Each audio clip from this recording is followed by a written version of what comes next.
haven't always been against birthdays. Each one reminds me I'm a year closer to death's cold embrace. What's not to like about that? Besides, my parents always made sure my birthdays were memorable.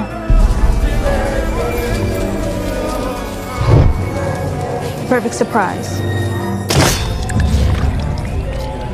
The perfect cake. The perfect party games.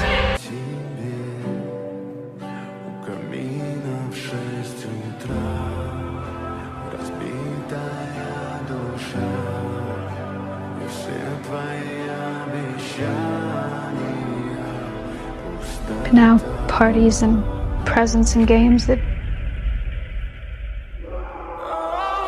all feels so trivial.